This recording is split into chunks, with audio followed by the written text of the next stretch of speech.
Yo, what up? It's your boy Rich in the building one more time. Real Talk with Rich is back. It's your boy Rich. Good to be here, man. How's everybody doing? Hope everybody had a great weekend. And yeah, we got a show. We gonna get into it. You know what I'm saying? Don't want to delay the time. Want to shout out the Black Comic Lords and Black Superheroes Forever fam. All of our peeps all around the world. Want to say what's up to the chat. Glad you guys could join us tonight. So good afternoon, good evening, good night. Whenever you're watching this, I hope you're watching it live with me. If you get a chance to catch it on the replay, thank you for listening. Thank you for hanging out with your boy. So we got a dope show tonight. Gonna get right into it. You know what I'm saying? You know, first of all, hope everybody had, like I said, a good week. You know what I'm saying? I had a great week. Weekend was chill. Was chill. Not a whole lot going on. You know, next week, just to give you a heads up, there will not be a show next week because it's Super Bowl Sunday. So get who y'all picking? Y'all, we going with Chiefs or we going with 49ers? What we doing? But you know what I'm saying? I think in my humble opinion, I think Patrick Mahomes is going to get his next ring. I think he's going to get ring 3. It's hard to bet against that dude. And I like the 49ers, but you know, you can't bet against Patrick Mahomes. Patrick Mahomes is like Tom Brady right now. You don't bet against that dude. You just don't. But I do like the 49ers squad. They got an amazing defense. And it doesn't hurt that you got Christian McCaffrey coming out the backfield. You know what I'm saying? You know, are we going to act like, you know what I'm saying, one of the coldest running backs in the league is a white guy? We're not going to talk about that. I mean, you know, the world is upside down. It is what it is. But, you know, shout out to all of the Kansas City Chiefs fans and also the San Francisco 49ers. It's going to be a dope matchup. Could care less about the halftime show and all that. You know what I'm saying? But bring on the game. That's all I got to say. With that being said, we're going to go ahead and get into our show. Low-hanging fruit. That's a segment of our show where we get into the news. And today's news is a little bit of this, a little bit of that. We're going to start with a Fortune article. Brian Allen. This dude here, man, has a lot of bread. Media mogul Brian Allen makes about $14.3 billion offer to buy CBS and Nickelodeon parent Paramount Global, one of the crown jewels of the Redstone Empire. Paramount, the parent of CBS, Nickelodeon, and other channels, has been in play for months after independent producer David Ellison began discussing a buyout the Redstone family shares last year. Media mogul Byron Allen has made $14.3 billion offer to buy the outstanding shares of Paramount Global, according to the people familiar with his terms. Allen offered $28.5 billion for each of the voting shares of Paramount and a 50% premium to recent trade, and $21.53 for the non-voting shares, according to the people who asked not to be identified, discussing the terms that weren't public, including existing debt. The total value of the deal rises to about $30 billion. His company, Allen Media Group, confirmed that he made the offer. In a statement to Bloomberg News, representatives for Paramount declined to comment. So, in short, Byron Allen, this guy here, man, got it on the Weather Channel, among other things. I think he owns Griot. Dude's got a lot of bread. You know, this is big, bro. This is big. This is the major talking about CBS and Paramount. That's a lot. That's a lot. So, and includes that Nickelodeon. The reason why I wanted to talk about this article was, you know, the Nickelodeon portion of this. So, you know what I'm saying? So some of you fanboys out there that used to watch Nickelodeon, whatever, you know what I'm saying? It's possible. It's not sure if this is going to go through or not. But, you know, I think it's pretty cool. Byron Allen, you know, low key has been, you know, amassing a fortune over the years. You know what I'm saying? I mean, dude's a comedian. Okay. No one really talks about Byron Allen because Byron Allen is you know, Byron Allen is no joke. I mean, you know what I'm saying? I mean, he's the kind of guy that he about his bread.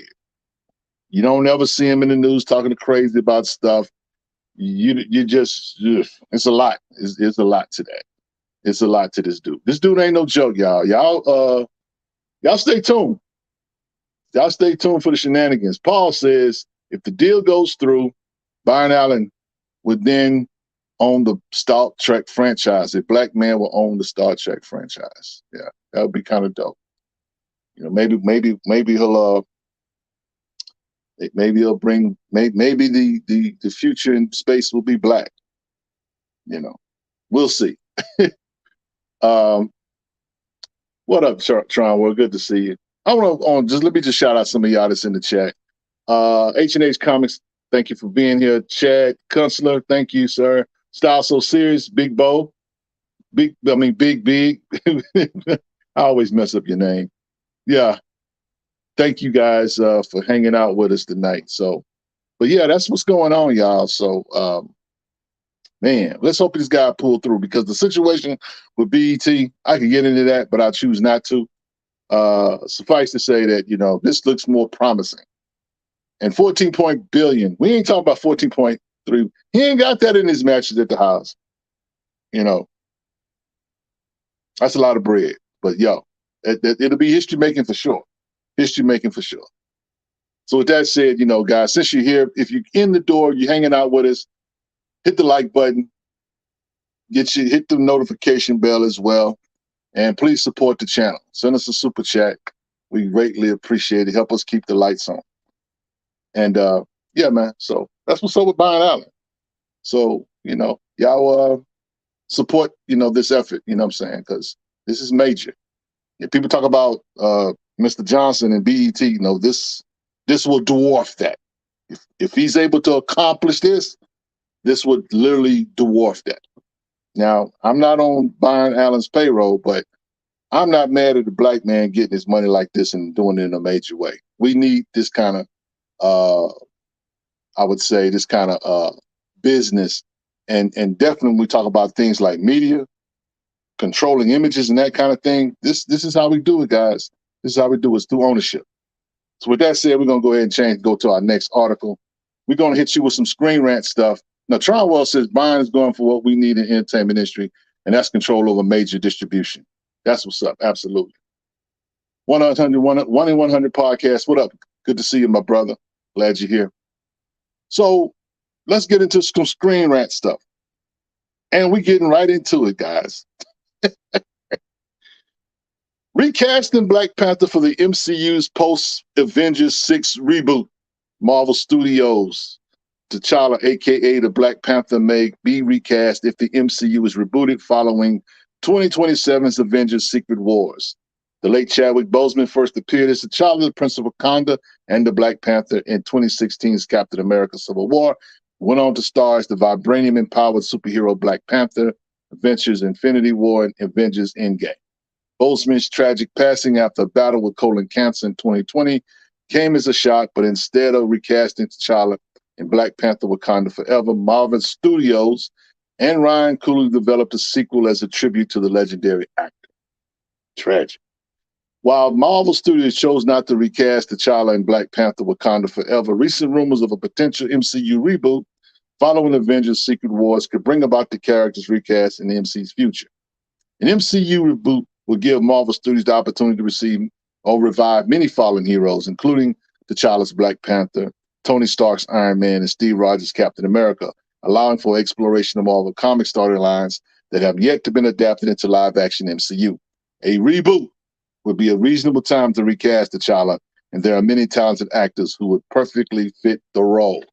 Okay, listen. Now, I believe that this is really encouraging from the standpoint that when the people over at Marvel was like, we're not recasting T'Challa in the 616, it was kind of like, okay. Nobody in quote unquote mainstream media or even in comic book media were even talking about the recast. This is one of the first articles they actually are talking about the recast. So I do believe it's going to happen after the reboot. I know a lot of people were like, you know what I'm saying, they still mad at Marvel for what Marvel did, what Ryan Coogler did or whatever, but I do think this is encouraging. Everybody's looking at, Avengers Secret War as the reboot. So I'm encouraged by this. It's past due. You know, people are looking at what's going on in the comics and kind of like, But, everybody knows this is that they need to reset the MCU. And the only way you're going to do it is that if you want to bring in different storylines, like the article said, you're going to have to recast. It's that simple. Black Panther, particularly, is too connected to too many of these stories that they probably want to tell. And it's hard to tell those stories without T'Challa, the King of Wakanda. It's that simple. So, yeah. So, y'all stay tuned. 2027 be here before you know it. So, that's what's up. So you see there's a few actors on there that they could recast with, you know what I'm saying? I don't necessarily have a favorite. You know, Damson Idris has come out kind of like a lot of people's favorites, along with Michael Jai White, But I just want them to recast the role. Either way, I don't envy any of these gentlemen because they got some big shoes to fill. And I'm confident that they will fill it. But there's only one Chadwick Boseman. And whoever they put in that role, he's got to step up and do a good job. So, again, hashtag recast T'Challa. That's what's up. Our next article is another Screen Rant article. Marvel's Thunderbolts. Look,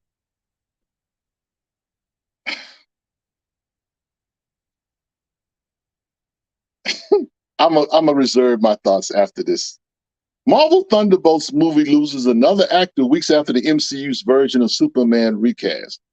Following Stephen Ewan's exit, Marvel Studios' Thunderbolts loses another major cast member with a new actor replacing the star from The Bear. Thunderbolts has lost another major name with Marvel Cinematic Universe movie having to replace its The Bear star. The Marvel's Thunderbolt cast has suffered another great blow, with the film having previously lost Oscar-nominated actor Stephen Ewan. Despite filming on the Thunderbolts getting closer, it seems like things continue to shift for the MCU movie. According to Deadline, Ayo Edebiri has exited from the Marvel Studios Thunderbolts due to scheduling conflicts, with Geraldine Viswanathan, Miracle Worker, set to replace Edebiri in the mystery role. Edebiri's departure came as a result of the 2023's WGA and SAG-AFTRA strikes. which caused Thunderbolts filming to be delayed from last year to March or April. This has affected the upcoming MCU movie in a huge way.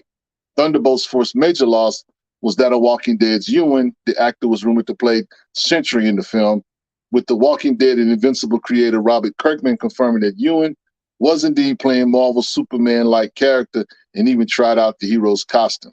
Ewan later commented on his departure from the movie, revealing that it was due to scheduling conflicts like Itibiri, and that he still wanted to be part of the MCU movie in the future, Okay. So people are leaving the Thunderbolts movie. And I'll be honest, I'm not really excited for a Thunderbolts movie. I mean, to me, Thunderbolts is great value Avengers. I would rather see a Defenders movie, me personally. But do what you do. You know what I'm saying? A lot of people weren't fans of Stephen Ewan playing Sentry.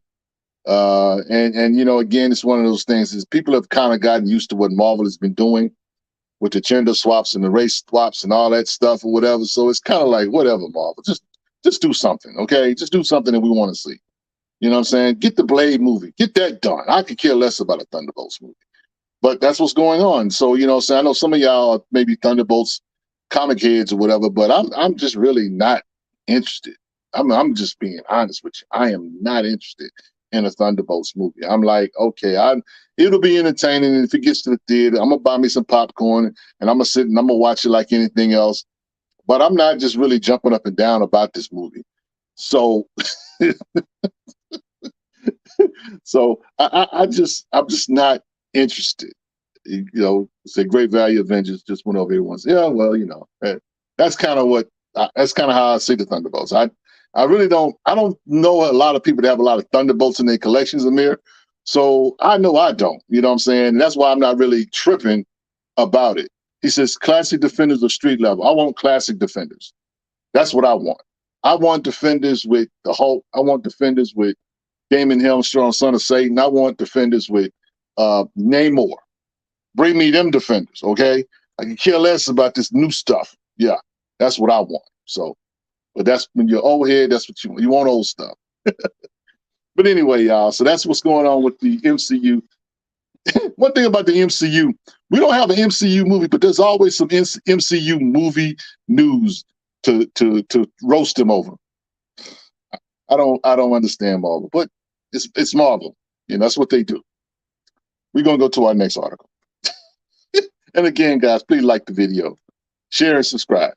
So, speaking of another MCU movie, the Marvel's Maria Rambeau actor addresses her MCU status after X-Men post-credit scene. Maria Rambeau actress Lashana Lynch teases about what is next for her in the Marvel Cinematic Universe after her big X-Men related scene in the Marvels. While Maria may have passed away on Earth 1999999, Lynch's time in the MCU timeline is far from over. With the multiverse saga still in full swing, Lynch appeared at the end of the Marvels as a variant version of Maria, operating as binary. Following the big connection she has with the X-Men in the Marvel's post-credit scenes, many are obviously wondering what's next for her.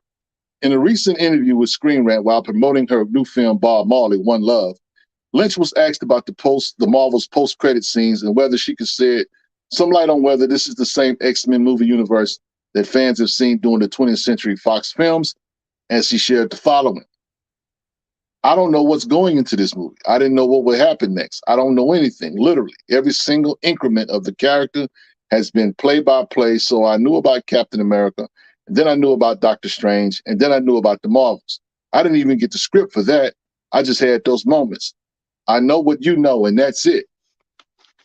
In true fashion, Marvel Studios has revealed little about what is next for this particular version of Maria in the MCU, especially as it pertains to the multiverse saga. For now, it would seem like the next step in her arc is trying to help Monica get back to Earth 1999999. And I'm going to say something about that 1999999 in a minute. As Photon got stuck in another world by the end of the Marvels, future MCU movies were likely to explore this alternative take on the mother-daughter dynamic between the two variants, as Maria was clearly shocked over Monica calling her mom. Another huge question about Maria's whereabouts is whether or not this is the same world as the old X-Men movies, with Kelsey Grammer playing a variation of Beast again. There is a possibility that this indeed is the same universe, with the same score being used from those films. It is also worth knowing that the same X-Men movie set was used with Charles Xavier also as being referenced. Even if a sequel to the Marvels isn't eyed by Marvel Studios, Lynch will likely be seen again in the MCU rather sooner than later. Whether that is later at Phase 5 or Phase 6 remains to be seen. Hopefully, Marvel Studios will clarify Lynch's future in the MCU after the events of the Marvels sometime this year. Okay, so here we got a character, Maria Rambeau, who was in the Captain Marvel movie.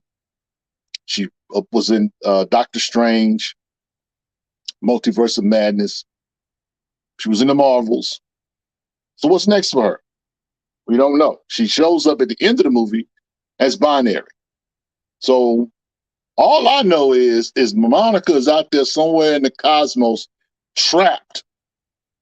And her future is, if anybody's future is anyone's guesswork, it's Tiana Paris, not her. Lashana Lynch is good. She has been in 3 MCU movies. We know who she is, but we don't know about Monica.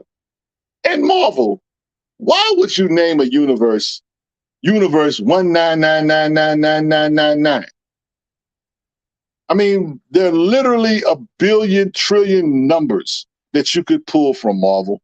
Instead of calling the universe 1999999, how about 1.8 billion trillion gazillion dollar movie? Call it that. Call the universe that. How about 100 gazillion gigantor? Call it that. Why call a universe universe 1999999? That is crazy to me. But somebody at Marvel Studios is doing too much coke, because you got the 616, you got 1999999. How y'all go from the MCU or the 616, and then we got 1999? Somebody help me. Oh man, OG on what? I'm just asking. I'm just asking questions. I just want to know, where is the logic in these numbers? I'm just trying to figure out. They literally named the universe 1999. I mean, I can't take it serious. I can't take it serious. Stop doing cocaine in the bathroom at Marvel. Y'all stop that. That's not good for us. Okay. We need logic. We need. Okay. I had to get that out of me. I'm sorry. Y'all just stop. I'm just saying. I mean, think about it. You're an exec at Marvel, and you write 616. You write the letter 616. That's the universe we're going to use in Marvel. But what about the universe that Monica Rambeau was trapped in? Oh, we're going to call that 199999999. Right. So I'm just asking. I'm just asking questions. Anyway, let's move on to our. I'm just asking these questions. It makes no sense to me. So anyway, there's a direct article we want to look at next. The direct article talks about Ahsoka. So there's news about what's going on in Star Wars. Ahsoka stars react to the exciting season 2 announcement. Lucasfilm announced that Ahsoka season 2, the cast of Star Wars Disney Plus series, acknowledged the exciting news, but also pled ignorance. It is Disney. Set within the Disney Plus Mandoverse, Ahsoka was not just another chapter in Dave Filoni and Jon Favreau's streaming narrative, but a continuation of both the Clone Wars and Star Wars Rebels animated series. We have the super chat. Before we go any further, we're going to stop and honor that. Thank you, Bo Big. Appreciate you.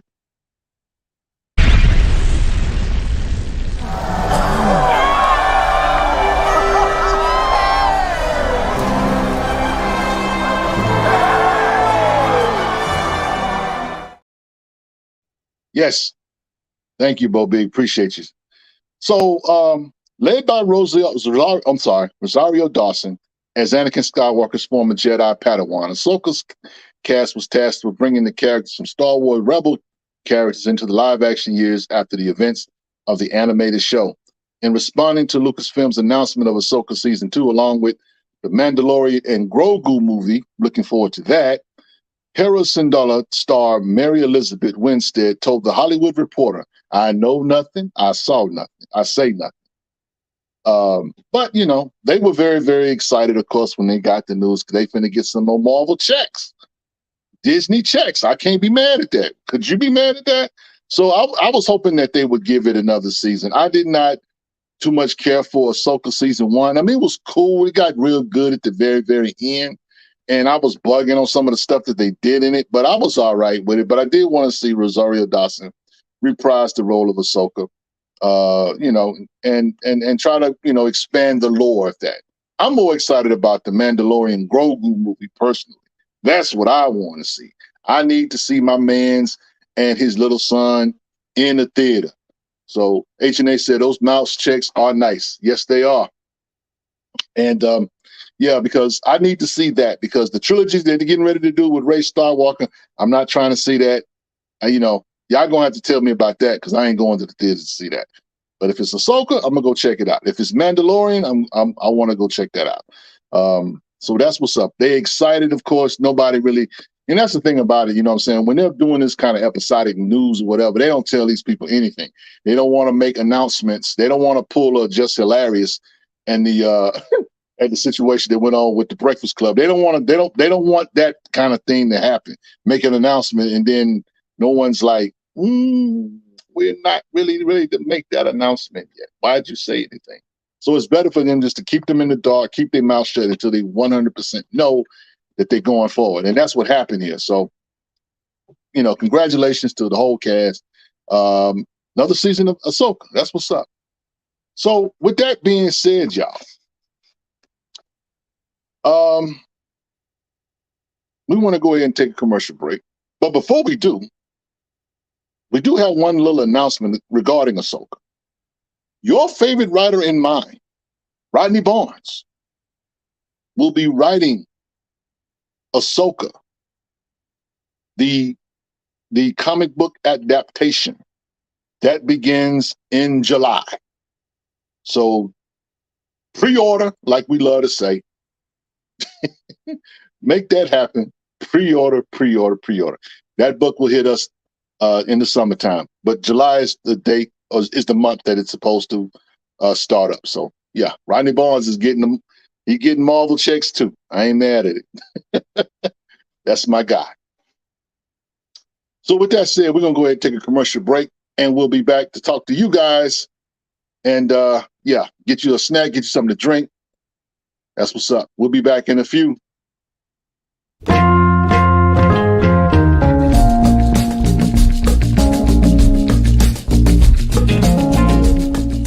When you go to an art museum and you see pictures on the wall, what do you think? I can tell you that a picture cannot audibly speak anything. Yet you will be challenged to find something, however, that doesn't speak louder. They say a picture is worth 1,000 words. And that is how I justify buying black books at times solely for their covers. Sure, I would love for the story inside to be amazing. I would love for the writing to capture my attention and hold my thoughts for ransom. Yet I have experienced a world of story in an image. I am drawn in by drawings and pulled in by paintings, not having an inkling of the message communicated by the ink. For my mind has made up its own mind, and it has told me it does not care what the artist creates, for I, a created being, see me in the work. I see my babies, I see my ladies, I see my brothers, I see my fathers, I see my people, I see my equals. I see everything and anything and something completely different from you and you too. We see the same shapes and colors, but not the same images. Beauty is truly in the eye of the beholder. For I beheld a canvas that canvassed my heart and mind, giving me peace, giving me sadness, and giving me anger, giving me love and giving me hope. So when I see comic books with a face like me, I see a story where half the story has yet to be told, because truly it can't. After all, a picture is worth 1,000 words.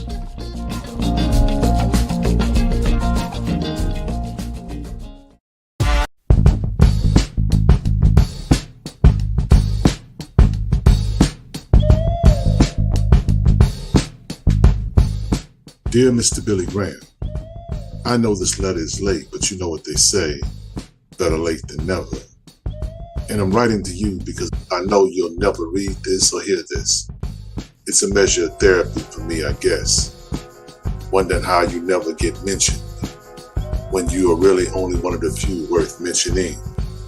After all, I don't think Sam and Dave had you in mind, but without question, you are a soul man. How else can you explain how a man can draw tears so well if he never shed any tears of his own? Yes, and I hear music, especially drums, when I see jungle action panels. And when I see Luke Cage panels, I hear the jukebox blaring out horns in the after hours joint. I guess I'm trying to say, Mr. Graham, that I dig your style, and you deserve to be celebrated like the heroes you drew. Like I said, you won't see or hear this, but I'm going to say it anyway. Thank you, Mr. Billy Graham. You are a Black History legend. Respectfully, the Black Comic Lords. If you like this video, please like, share, and subscribe to our YouTube channel. Until next time, peace.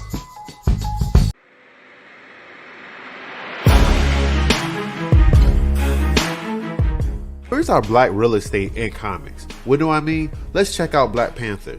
He is gone from the MCU for reasons. And what is happening in the comics? We can complain all day about how our champion is being treated, but we don't own that character. Look at Milestone character, curated by one of the greats, Dwayne McDuffie, my guy, but we don't really own or control any of his characters. DC does. So I'll ask again, where is our black real estate in comics? Meet Delta Dogs from Millennial Comics, created and controlled by us, where story sits in the forefront. Delta Dogs is more than just black characters being black for the sake of being black. This story is about 7 cousins that gets into an encounter with a mysterious glowing stranger that changes their lives forever. And with their unique abilities, this family may be the one thing that can save their hood that's being ruled over by a vicious super gang, with an ex-criminal as their leader and other superheroes that looks the other way when it comes to their environment. This will be an impossible mission to pull off. Grab these books in our hardcover Ultimate Edition bundle at millennialcomic.com so we can really have some skin in the game when it comes to the comic book industry. Keep doing y'all thing, Black Comic Lords. Peace.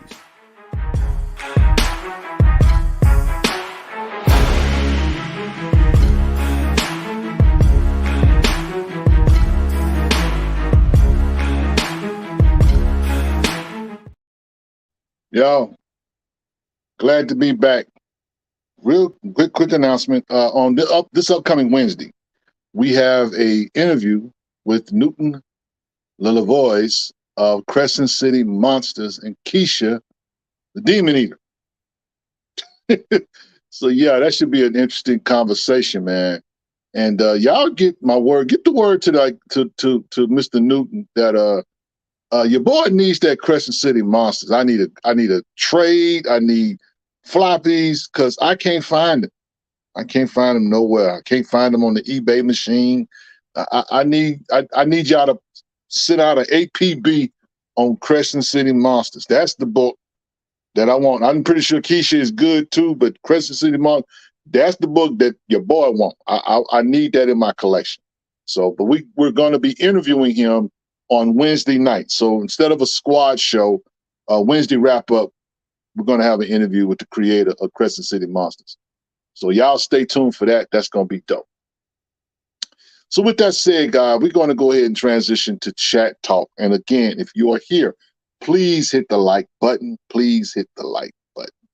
That little button, just like the video, share the video. Yeah. Bo Big says, Crescent City Monsters is a beautiful black and white comic. Got it at a con a couple of years ago. Yeah. Yeah, I was asleep at the wheel when that came out. Gotta hate that. Because you can't find it. That book is literally, it's in people's collection. I just know it ain't for sale. So it's got to be good. If it ain't for sale, it's got to be good. So that's what's up.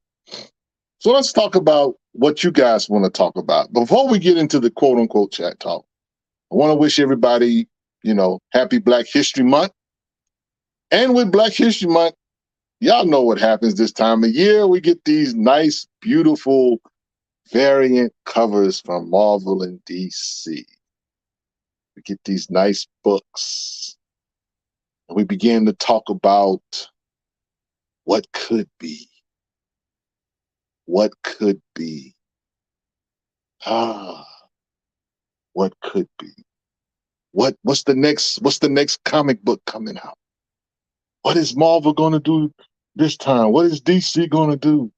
Oh. But you ain't going to get that with your boy. This Real Talk with Rich, and we keep it real here. So suffice to say, I did get the DC Power and the Marvel Voices Legends #1. Now, Style So Serious says the problem with the recast is that Chad was so much of a super actor as TChalla is a superhero. Yeah, we're going to get into that in a minute. So hold your thoughts, Style So Serious. Let me talk about this. Let me get these shenanigans with these comic books out the way. Okay, this is the first one. DC Power. Okay, I'm pretty sure y'all picked it up. I tried to go and get the Dennis Cowan. It was not in the stores. I didn't pre-order the Dennis Cowan version, so I had to get cover A. My bad. But anyway, okay. So my thoughts on DC Power. It was definitely better than last year's offering. Stories were a little bit better. With that said, I have to give it, if I had to give it out of 5 power fists, I can only give it 2.5. So what's half a fist? 2 fingers? So 2 power fists as 1, 2, and 2 fingers. 2.5. That's just kind of how I saw the book itself. Marvel Voices, really, in my opinion, fares not too much better. I think Marvel Voices was the better offering, a better book. And the only reason why I'm saying that is because, to be honest, the world is not ready story with TChalla and Storm's grandchildren. That gave me, that puts it over the top. I'm going to give it 3 power fists. So there wasn't really anything in the DC Power book that's outstanding. But I got to say that the stories that were in Marvel Voices, in my humble opinion, it's just Rich's opinion, were better. The stories were better. I enjoyed the Black Manta story. Of all the stories that were in that book, that's the story that kind of stood out. And for me, that's a story that they could actually do something with if they wanted to. NBA Live Girl said there's 2 signed copies on eBay right now. Okay, well, I'm doing a show and I can't get there. Somebody hold me a copy. And I'm sorry, NBA Live Girl. I have not been able. Derek, do me a favor. Do me a favor, because I have to do this because, she was generous enough, kind enough to hold me a copy. Could you send in NBA Live Girl my email, not my email, but my physical address, so she can send the book out to me, because I have not been the best. I have not been attentive when it comes to that. When somebody wants to bless me and I'm just kind of snoozing at the wheel, I feel so bad about it. I want to thank you again, NBA Live Girl, for thinking about your boy. So I'm just going to ask Derek to send you my address through email so you can send that book out to me. So charge it to my head, not my heart. Your boy's just busy, and I guess that's a good thing. Living my life. So that's what's up. Look, the story with the Black Panther story with Storm, TChalla, and the grandbabies, that was a very, very beautiful story.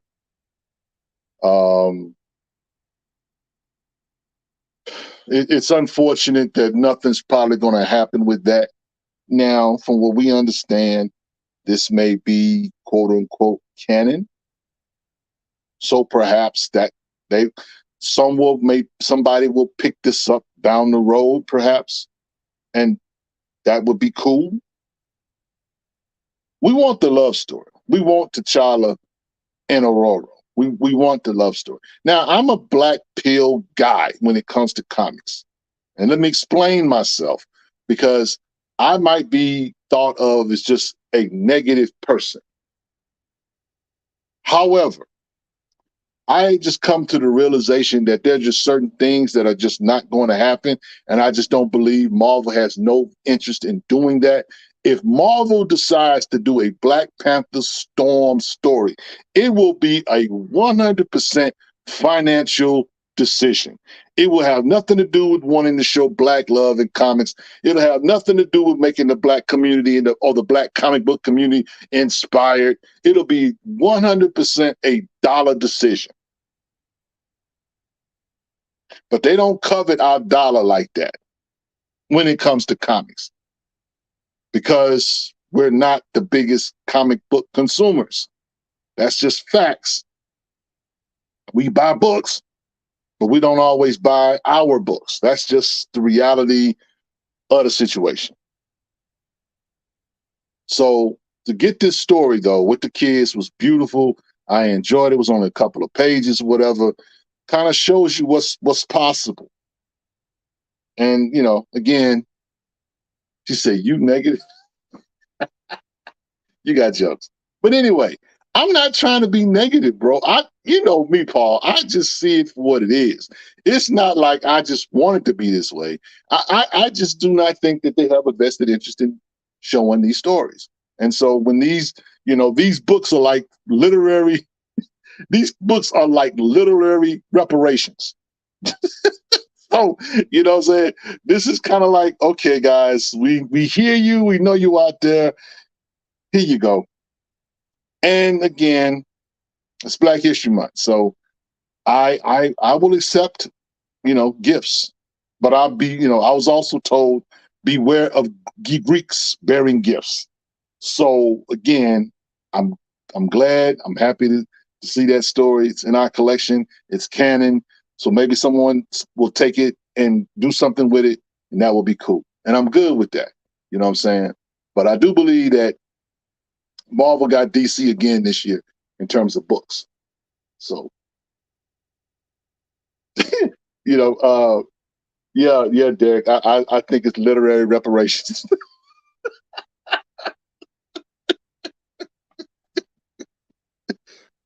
What else could it be? What else could it be? Ultra Ultimatum says, should they be invested in our stories?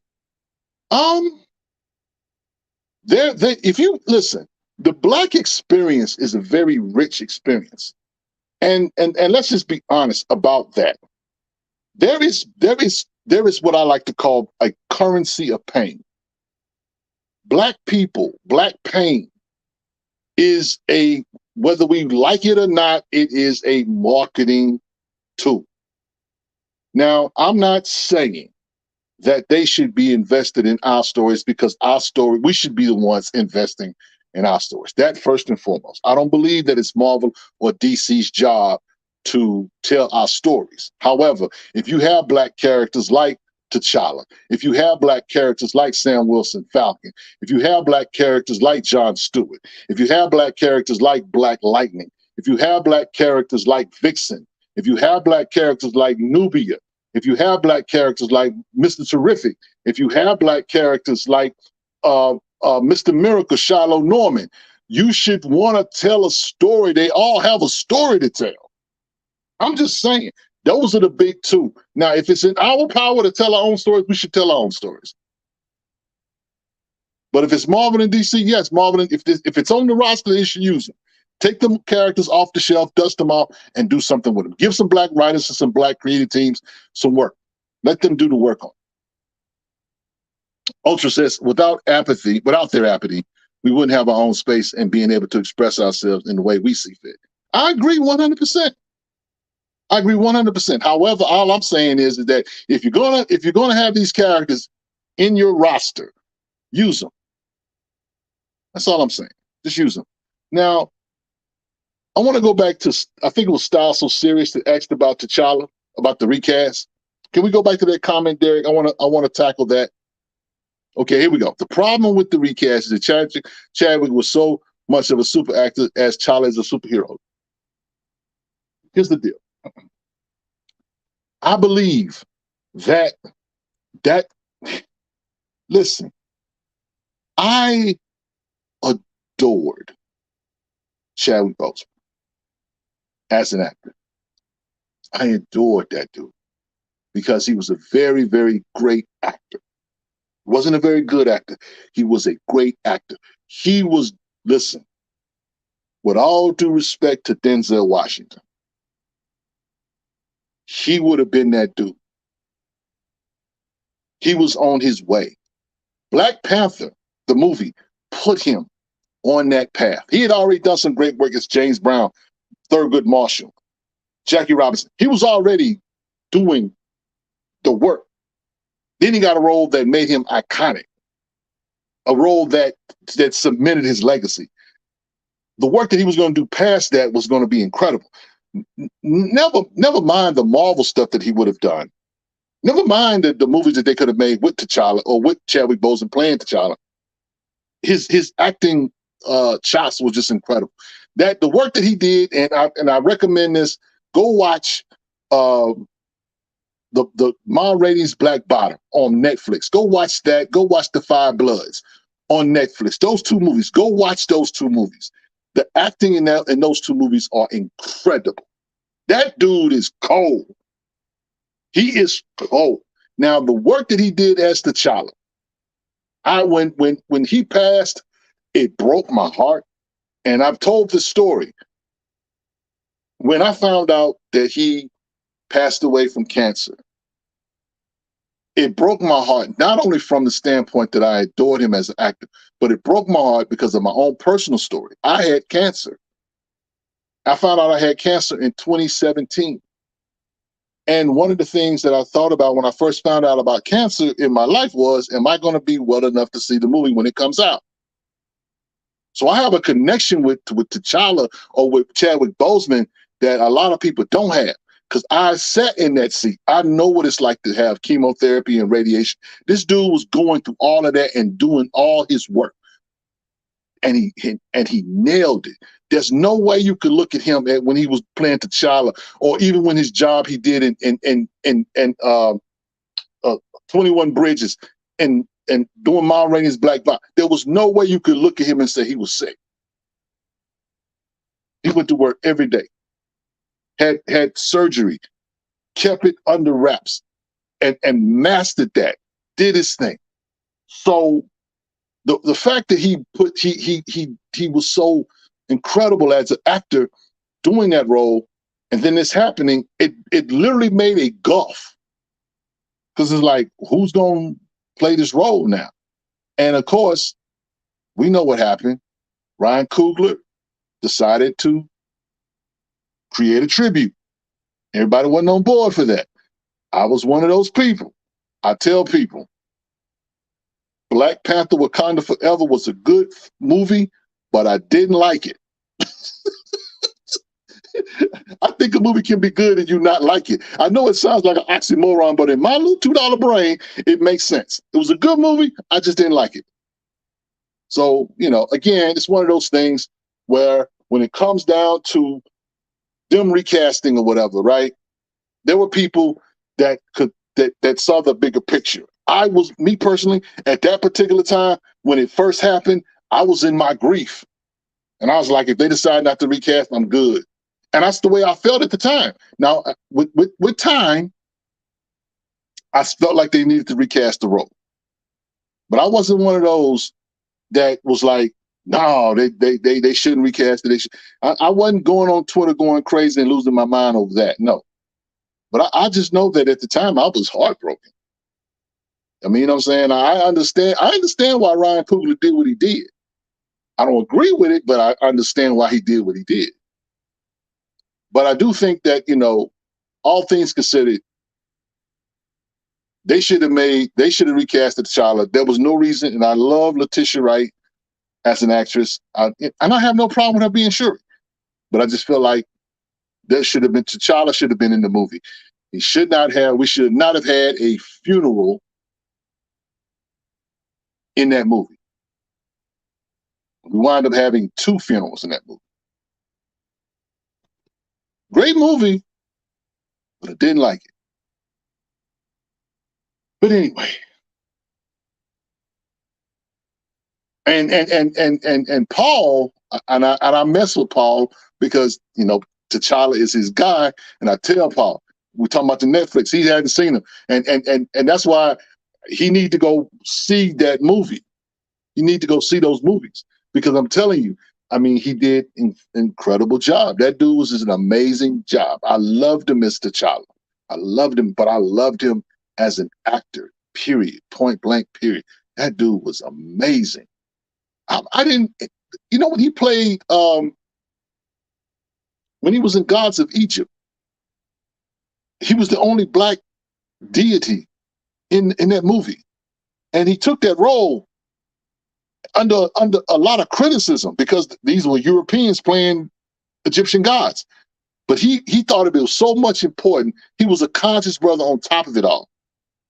He said that he needed to be there. We needed that representation. Representation matters, especially if you're going to do something like that. We're going to make this movie about these black gods, but we're going to put a lot of white folk in it. He wasn't having that. So Troy Graham says, bless up. I truly believe that John David Washington should take the role over as T'Challa. Can I be honest? I know Paul says, I hadn't seen no movie yet. I know, bro. I know it's a touchy thing. I really do. I understand it. There will be tears. you got to chuck it up, Paul. You got to chuck it up. You'll be all right.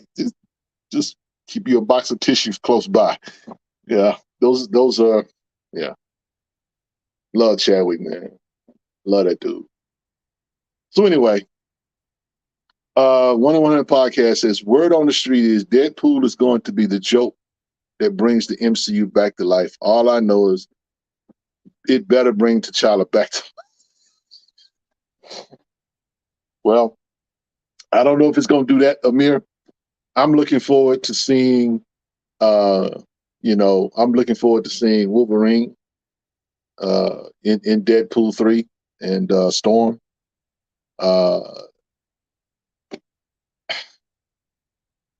know they need a win. I know that. They need a win. They need a win. I know that. Because as long as they got universes 19999, they catching these L's left and right. Now Pericles says we need a relative unknown play T'Challa, and I'm in that camp, Pericles. I really want an unknown to play T'Challa personally. So my choices are Sophie Dezuru and Abir Salim Abaku. I'm sorry, Ababuka. Salim. I don't want to mess up the name. I probably murdered it, but I kind of want an unknown to play T'Challa, me personally, as far as recasting. I can't help it, Amir. I'm just kind of crazy like that. Anyway, but yeah, I would like an unknown to play T'Challa. You know, Damson Idris I think could do it, but at the same time, I think everybody and their mama want him to play that role. The same with what's the guy? Mateen. Everybody wants him to play that role. You know, I just, you know, just recast T'Challa. Whatever you do, just recast it. Reset the MCU, do what you need to do, whatever. But you know, ain't nobody really gonna be happy until you guys until they make that move. They got to make that move. Yeah. So anyway, what else is up, going, y'all? So as far as the going back to the comic books, the Marvel Legends and DC Power, you know what I'm saying? I know a lot of y'all grabbed it, you know what I'm saying? But it was okay. But again, I can't really give it high marks. But the Black Panther story in Marvel Legends stood out. And that and the Deathlock story. I thought the Deathlock story was very, very good as well. My favorite read of the week, of course, everybody knows. Let me see what Troy Graham says. T'Challa as a superhero is good, but the storyline makes no sense to me. Condon, an African nation with advanced technology and never been conquered.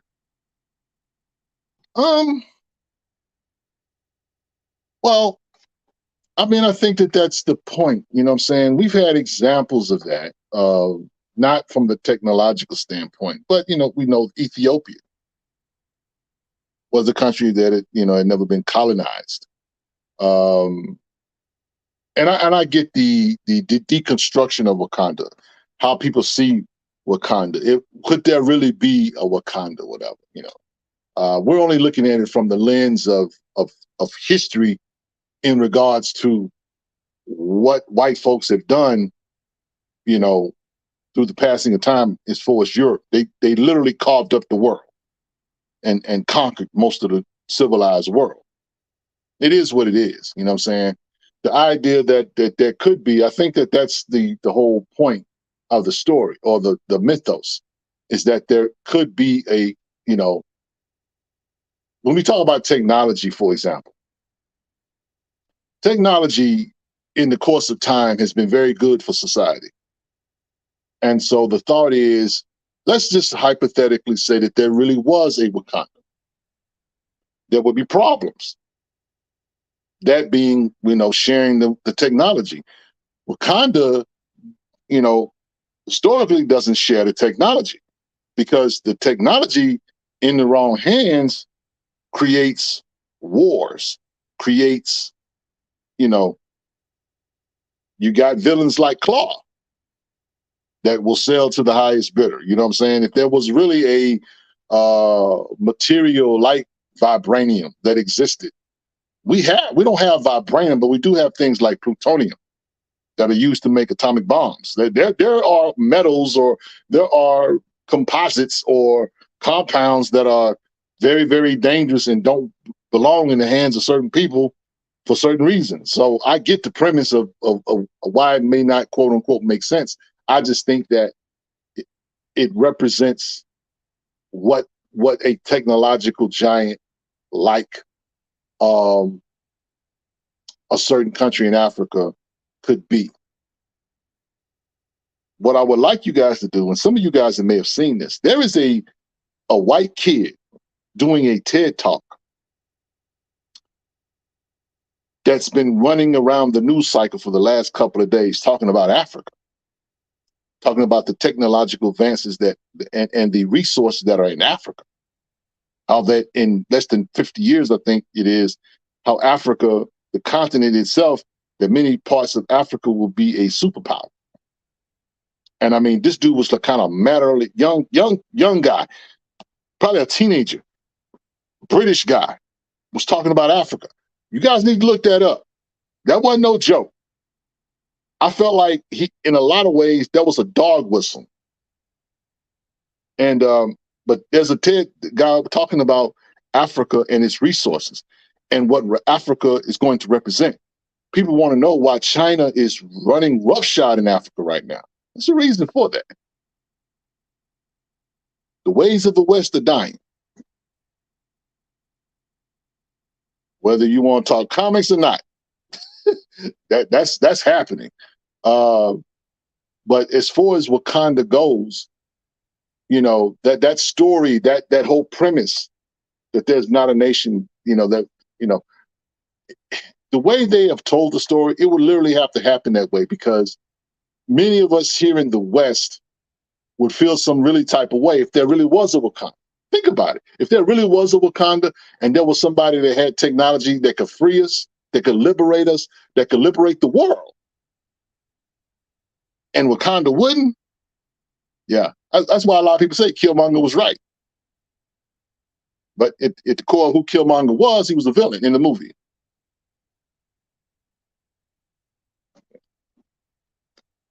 So, C. Cole says that the Deathlock one was a victim of bad editing. Deadlock was already back with his wife, and he has a daughter. We saw that in his solo series. Right.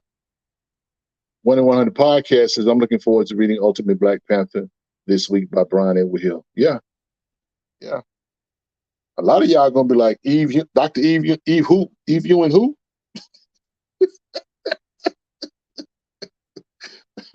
Yeah, but I'm looking forward to reading it myself. We'll see. Ultra says, funny because the beginning of Wakanda Forever proved the point TChalla made in the first movie. Well, the fact that they killed TChalla off screen, this technological giant in the world, could not cure him of whatever quote unquote disease he had. I mean, that is what it is.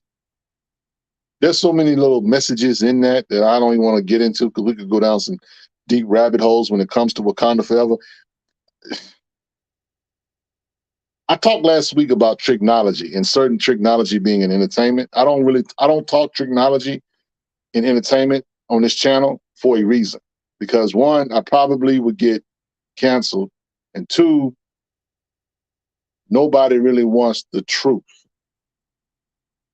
about their superheroes, the deconstruction of them, or the truth about the narrative. That's why I'm a fan of stories and telling good stories, because if you don't tell good stories, all we're left is the narrative that you've given us. And the narrative that you're setting out there is not good. It's not. It all of it has elements of technology in it, elements that are suggestive, elements that are filled with, I would even in some cases, despair, in some cases, apathy, in some cases, trauma porn. The Ultra says, I was referring to not sharing their technology. Yeah, well, see, the thing about technology is we're living in this world right now where the information is we're living in the information age. And information used to, it used to take decades for information to kind of double. We're in a world now where information is doubling like every couple of weeks or so. More information, more data. Data is the currency today. And even when you're like you could be talking about something, you could be having a conversation with someone about the pens, right?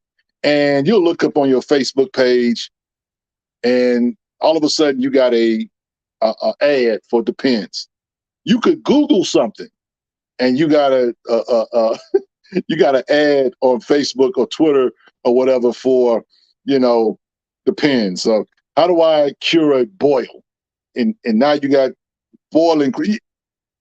All this. Big Brother's watching, y'all. Big Brother's watching. And when we talk about technology, if there was a technological giant like Wakanda in the world, then I don't necessarily know we will be on the good side of it. Because melanin don't make you an ally. Not in this world.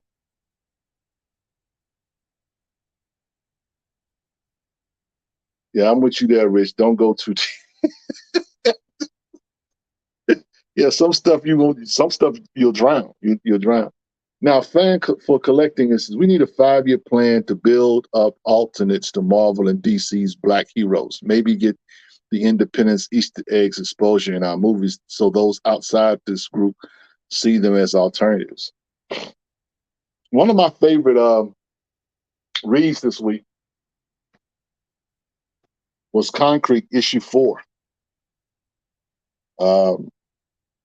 I do believe that Concrete, or Acolyte, I should say, Acolyte has a opportunity as far as in the superhero genre. I see Acolyte as being a character that perhaps could break through.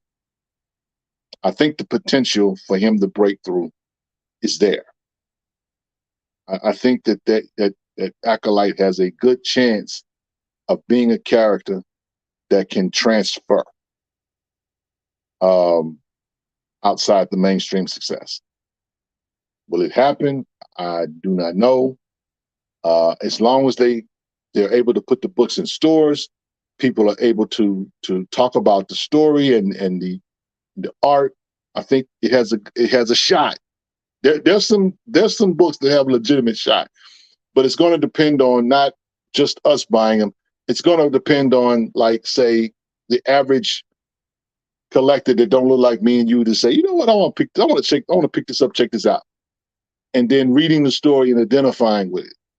It's going to take that, because whether you want to or not, you want your books to cross over. That's how Milestone got the success in the 90s. Milestone was not collected just by Black guys. There were other people collecting Milestone.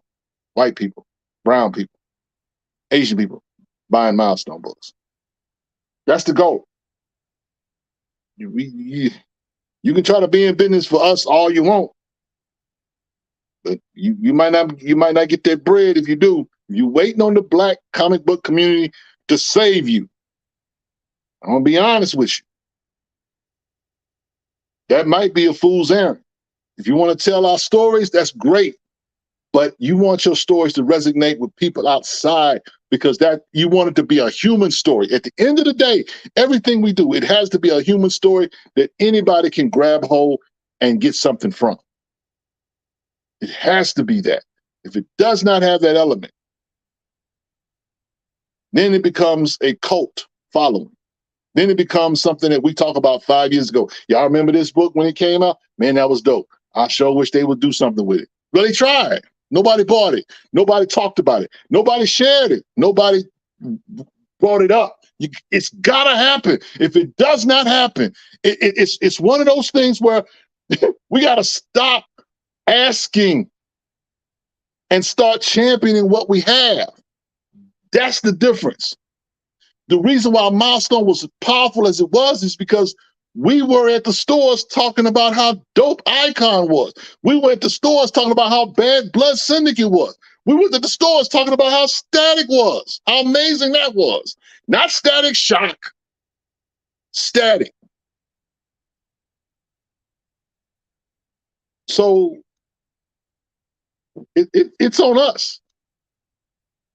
It's on us, man. We have to own it. See, we can't ask someone to tell us. We cannot even ask our own people to tell our stories if we're not willing to share and tell our stories and champion the stories, because it's a human story.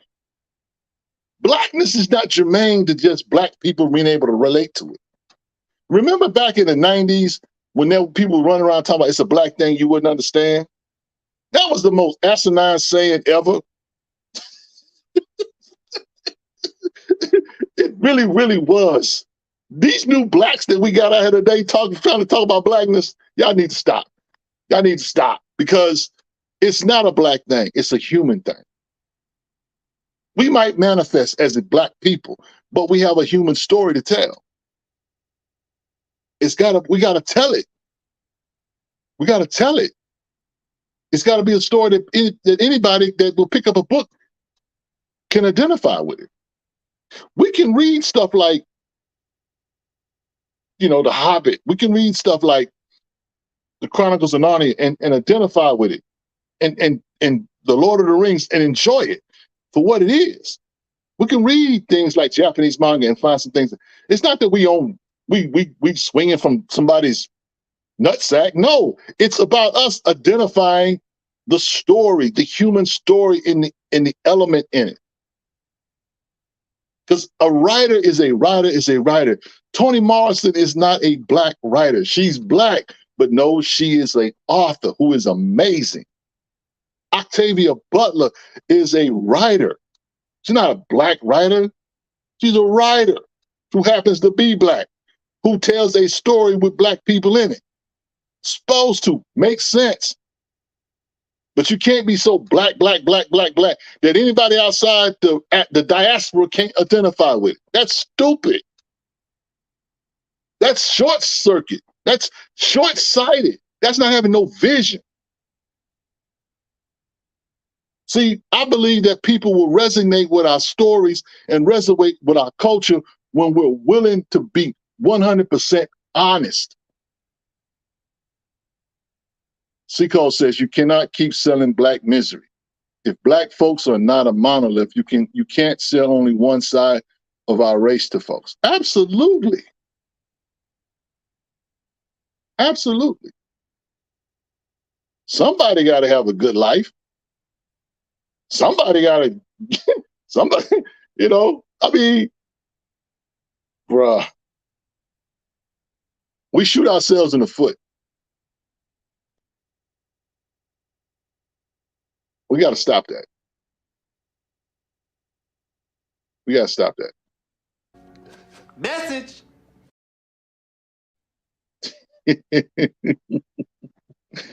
Yeah. So Paul says, Troy Graham says, instead of building Marvel and DC, why don't we work with our black-owned independent labels and build them? Well, that's what we're doing. That's what we're trying to do here at Black Comic Lords.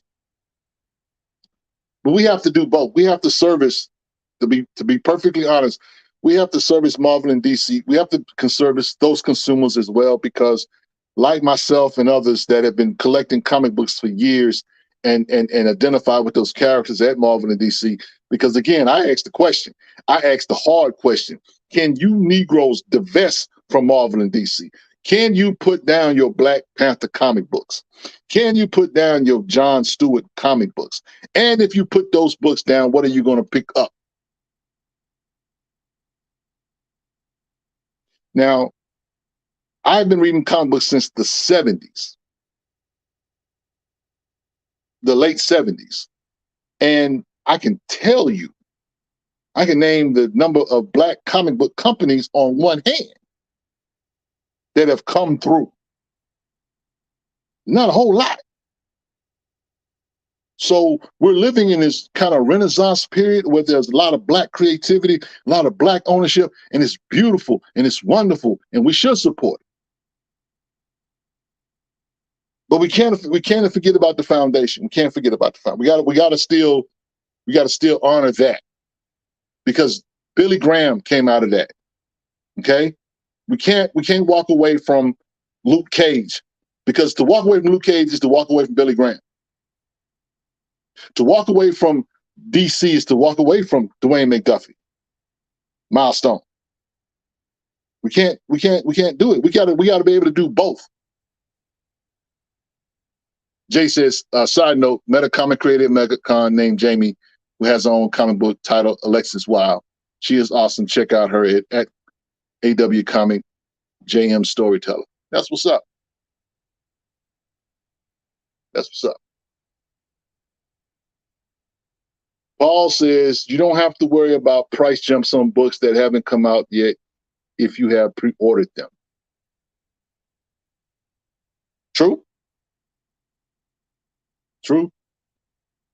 Aaron Black, Hollywood sells Black misery by the ton with no balance, and they do fine. It's when you have Black stories that don't fit that mold that the door gets slammed on you. And that's true that's 100% true. I think though, it's you talk about divestment.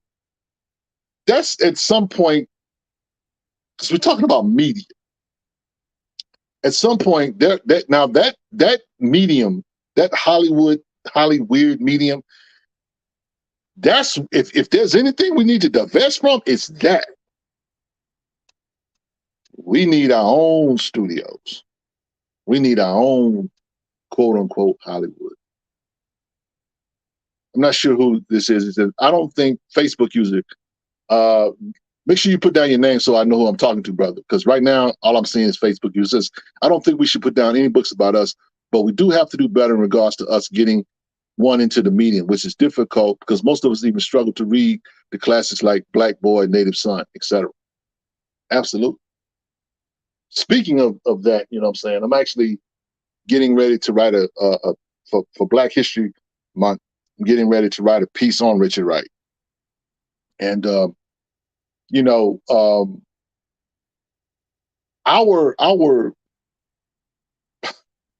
we have such, we get amnesia when it comes to our literature. And it's, I think I talked to Paul one night, and I don't know if it was Derek or Herschel, but I was like, who is the premier author, Black author today? Who is the premier one? Because at least back in the 90s, you had Eric Jerome Dickey and others that were trying to do more. If you go back and go into bookstores, there was a time when there was a lot of Black literature, a lot of Black fiction on the shelf.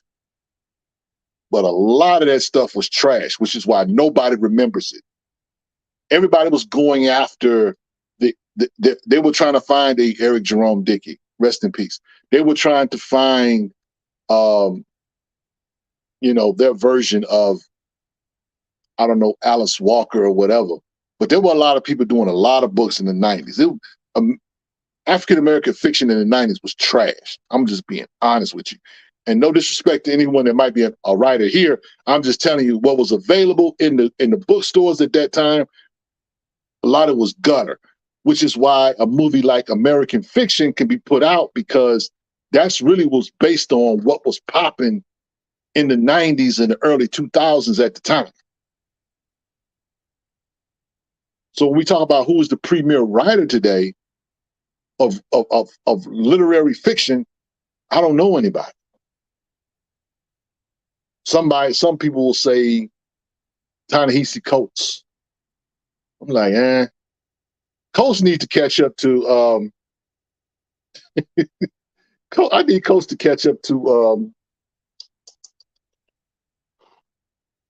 Walter Mosley.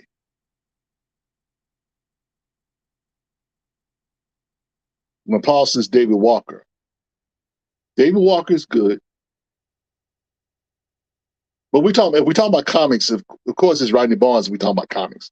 If we talk about comics, it's Rodney Barnes. It's David Walker for sure. It's Brian Hill on the low. Brian Hill is coming for the #1 spot. Rodney is fighting him off, but Brian Hill ain't no joke. That dude is serious. That dude got a nice pen when we talk about comic book writers. But when it comes to fiction writers or whatever, we don't really have that. Now, on the ladies' side, we have N.K. Jemisin, Indy Okafor, John Jennings, when we talk about Afrofuturism, Tim Fielder for sure. There are guys out there, but they're far and few in between. There's not this plethora of people. There's a lot of people writing, but they not exceptional. I'm talking about the cream of the crop. David Walker, that dude dances to his own drum. But his writing is incredible. And that dude is a machine. That dude is a machine.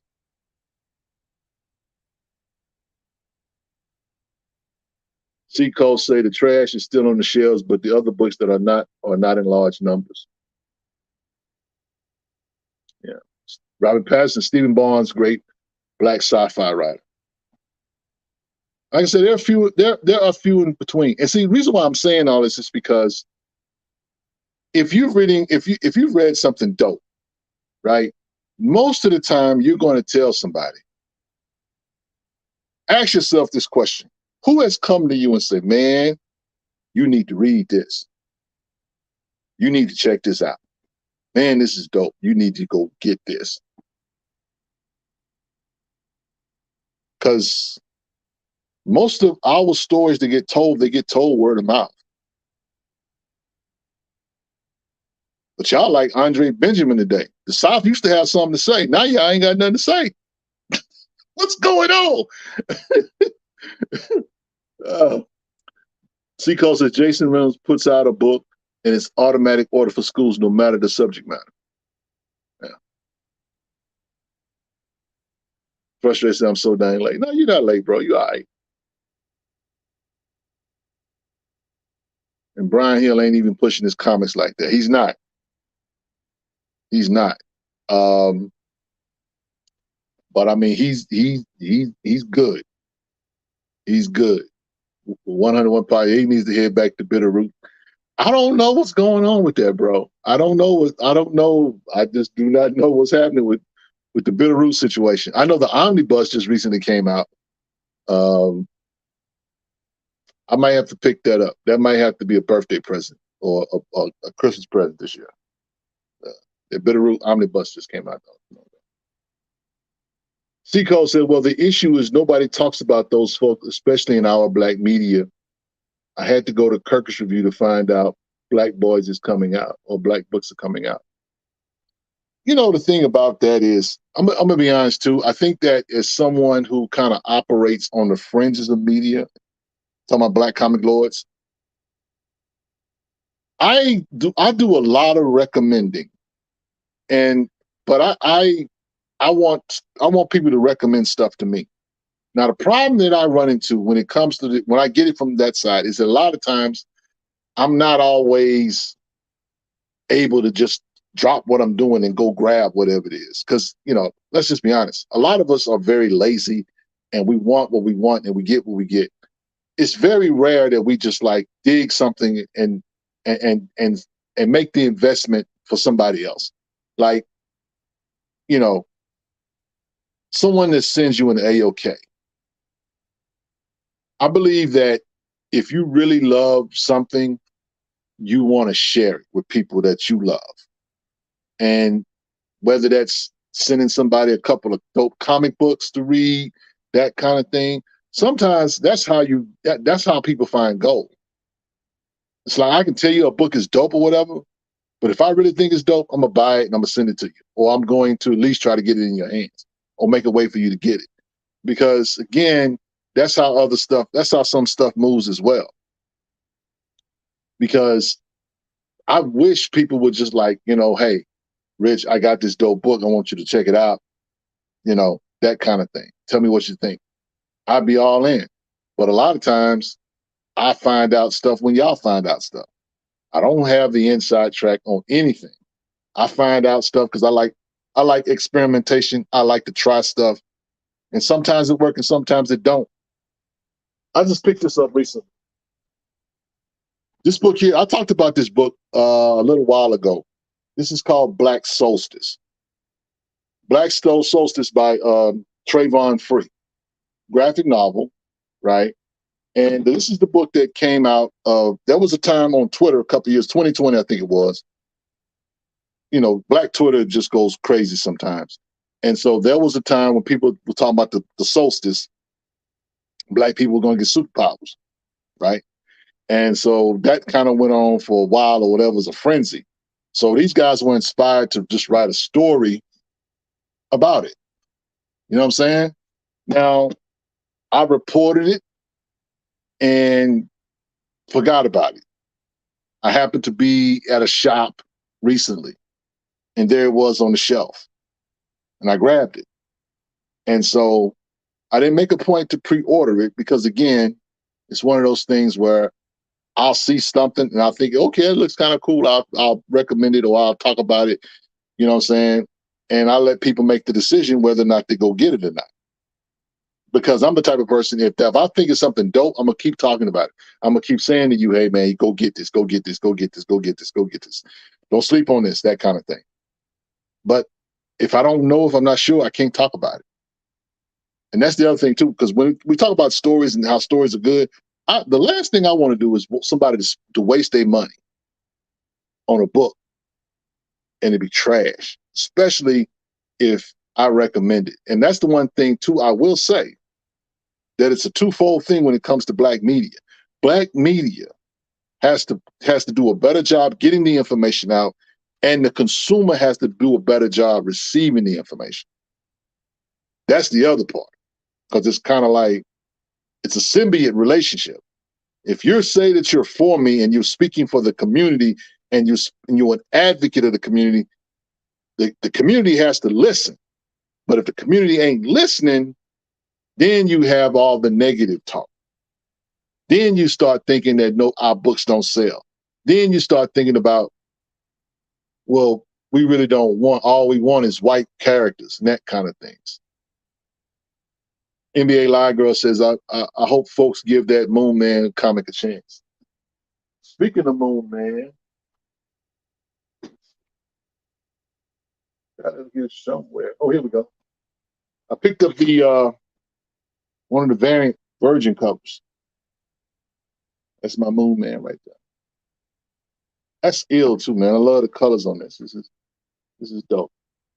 Yeah. So I haven't had a chance to read it, but I got it. I did enjoy the Philadelphia book that came out though. Philadelphia. Matter of fact, I got two versions of it.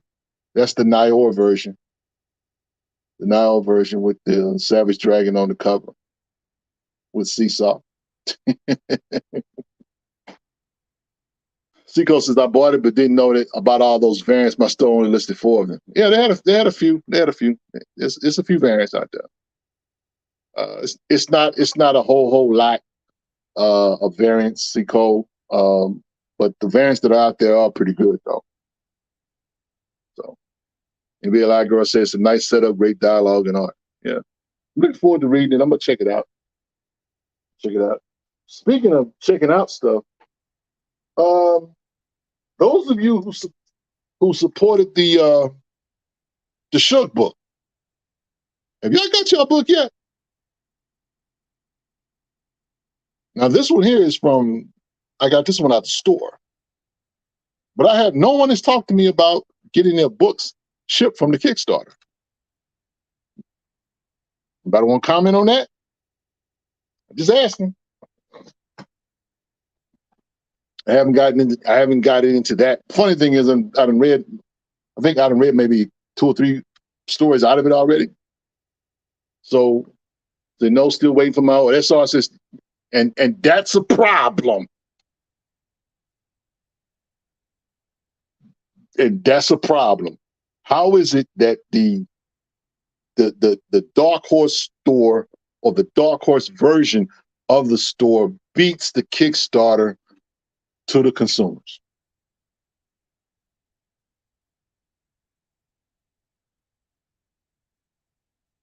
Aaron Baylock says, I've been working on historical stories like Black military heroes. Do you feel that there is a market for that kind in Black comics? Absolutely. Look, I am a fan of the Nam, Marvel comic, the Nam. I am a fan of Army at War, Men of War, DC. I'm a fan of that stuff. And there is a market for it. You know, it's especially from a historical standpoint. I am not a military guy, but I have military people in my family.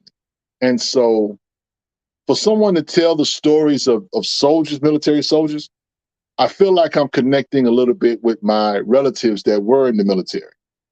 So absolutely, there is a space for that, because again, our heroes, whether they were the Harlem Hellfighters and that kind of thing. I have a graphic novel about the Harlem Hellfighters on my shelf. That's definitely I encourage you, Aaron Baylock, to tell the stories, man. Tell the story. Those stories are needed. Give some, it's okay to give people what they want, but sometimes give the story that people need. They're just as rich. Now, 3030 the media. What up, Phil? Send books to Rich, letting him review and see what is sent. Should be a segment. Rich's mail call. I'd be down for it. That's for sure. I mean, I read a lot of different stuff, man. My palette as far as reading is diverse, and so I love history. In fact, I wanted to do a segment tonight on Black history in comics, but I was ill prepared for it. But I will share with you guys a show that I'm doing with another collector in a couple of weeks, and we're going to be talking about music in comics. But we're going to be talking about Jimi Hendrix in comics. We're going to be talking about Gil Scott-Heron in comics. That's coming up in a couple of weeks. Also, Lord willing, we're going to be doing a show with Ken Quattro in the future around Weird Fantasy number 18. We're going to kind of do a deep dive into that particular comic book, and I'm going to try to put together something as well to go along with that. So, of course, that takes work, that takes time. Hard to do when you work full time and you're a seminary student. So I actually pray for my strength. So what else are we talking about, guys? Seco says, we're both editions printed at the same location. Did the printer get the covers for the Kickstarter edition? Couldn't find the Second Sight publishing table at the convention. Wanted to meet the writer who was there. I can't answer that question. Heard that they were there. But again, I don't know. I'm just asking questions because I found that very odd that the Kickstarter stuff hadn't made it to the consumers, because the Dark Horse books are at the stores. They're at the stores. And so I know people are still waiting on them, because I hadn't had nobody. I saw nobody post anything. I saw the people that did post about the Shook book. They posted the Dark Horse Shook book, and I know y'all paid bread for that book. That's why I'm asking. So again, guys, that's what's going on. That's what's going on. I mean, and again, all of this is relative in terms of us doing, as consumers or whatever, right? We want to hear dope stories. We want to hear people share stuff, whether it's the Is Na Na, the Weird Spider, whether it's, Concrete Comics, whether it's Advent Comics. All of these companies are out here, that have good product. But the problem is getting us to make the investment. Now, Phil talked about the Nam, such a great book, such a great, excellent writing. I love the Nam.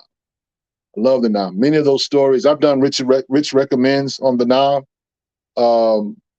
talking about, in general, the stories are good because it's about, military guys, military stories. But the Black characters, there was a Black presence in those books. And, the truth be told, in the military, especially during Vietnam, a lot of black men went to Vietnam. Frustrated says, has anyone seen The Love in WWE? I think writers should look at that show to know how to write Black superhero love in comics. I don't know if we need to do that, Frustrated. But I mean, look, the love story aspect to superhero in comics,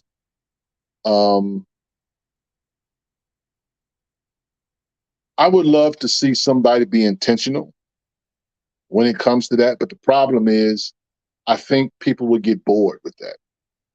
People say they want a love story, but I think they would get bored. Because how many of y'all, especially you brothers, how many of y'all really love reading love stories? I mean, let's just be honest. A lot of us like action. A lot of us like, I hear y'all scream y'all want Storm and T'Challa, but y'all don't really want a love story. Y'all want to see Storm and T'Challa tear up some stuff. That's what y'all want to see. Y'all really don't want to see Storm and T'Challa really have a love story, because a love story is long, a love story is hard, a love story is complicated. And y'all would be wanting them to throw something at somebody and throw somebody out a window and storm shocking somebody. You'd want that versus really wanting a love story.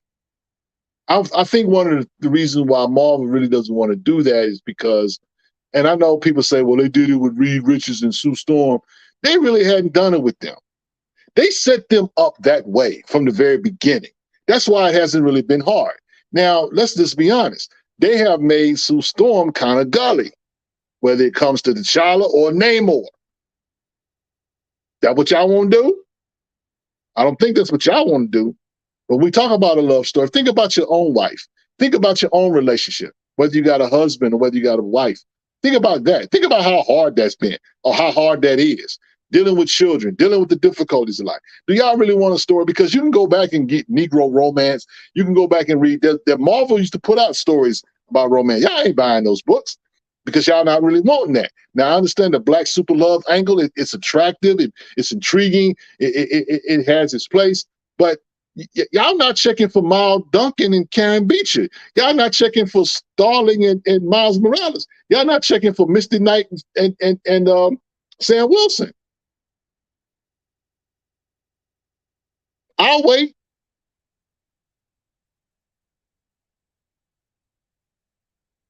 And but like I said, the love story has to be the background, but the adventure or battle has to be the main story. I agree, but you got to share that because that's part of the story. Because it's like, okay,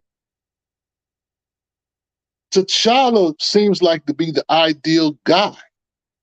Storm seems like to be the ideal woman. Why they can't get together? Sometimes you can't put two alphas together. That's life.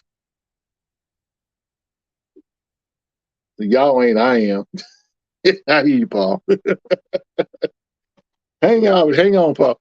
What book is that Bumblebee and Harold in to check them out? I mean, you know, they've been in Teen, they're in Teen Titans right now. World's Finest Teen Titans right now, I believe. But no one checks for those two because, again, it's not Storm, it's not T'Challa, it's not the alphas, it's not the apex predators. Yeah, I just want them to throw down together, then kick butt afterwards. There is a, now if you we talk about if you want that kind of story, if you want, I don't know about Black Super Love, but there's a couple of books. The Antagonist, Ultima Destructus. That's a love story, but it's two villains.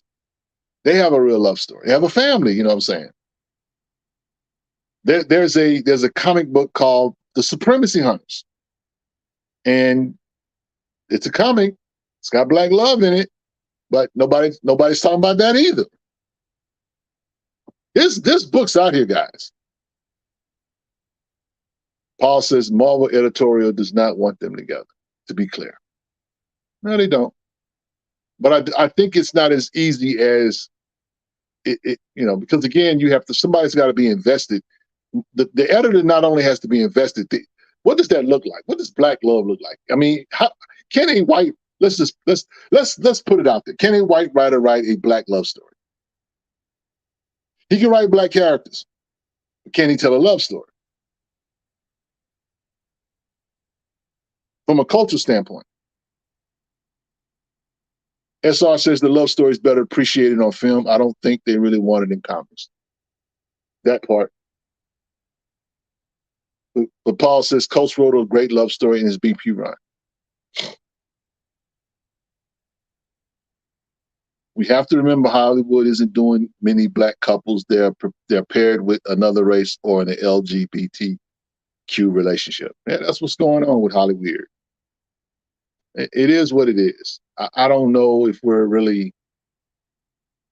When I was a kid, I'm dating myself, but I'm gonna just date myself. When I was a kid, soap operas used to be a thing. And ABC had a show called General Hospital. And there was a black couple on there. I can't remember their name. I know you guys know. Some of you guys know. But they were a young black couple. And they were the rage. God, what is their name? I can't think of it. It'll come to me at one point. Troy Grant said, "Did you go see American Fiction yet?" Have not been able to see it. I went to it. I wish I could have went like this weekend, but me and my wife we went to a comedy show at a church. We went to go see Michael Jr. And that guy was hilarious. That guy was funny. We're gonna get around. Wait a minute, somebody got it. Jesse and Angie. Thank you, SR. Jesse and Angie. And I remember back in the day watching my grandmother, my mom, and my aunt talk about this black couple on TV. That's how important black love is. They were the rage back in the day. Jesse Hubbard and Angie Baxter on All My Children, not General House. There you go. Okay, now you got it. All My Children. Yeah.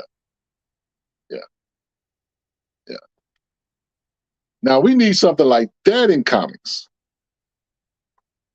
Something like that, Black love's amazing. You know what I'm saying?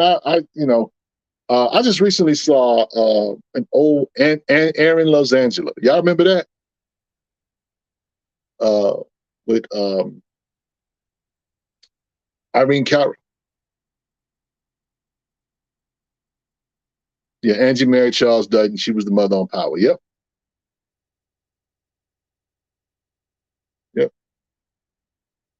So I'm not the only old head on here. Good. Yeah.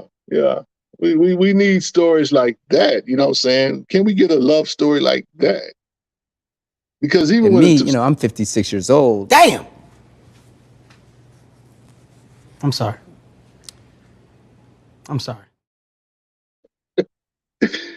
But Derek you need to put on the shade. You need to put on the shade alert for that's cold.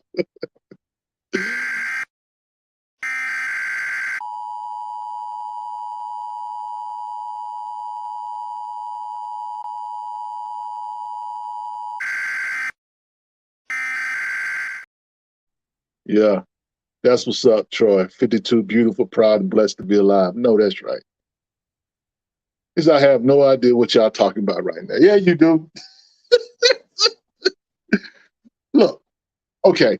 Now we talk about comic relationships and comic books and in pop culture, whatever, because we really don't have those things. We really don't have them like we should. You know what I'm saying?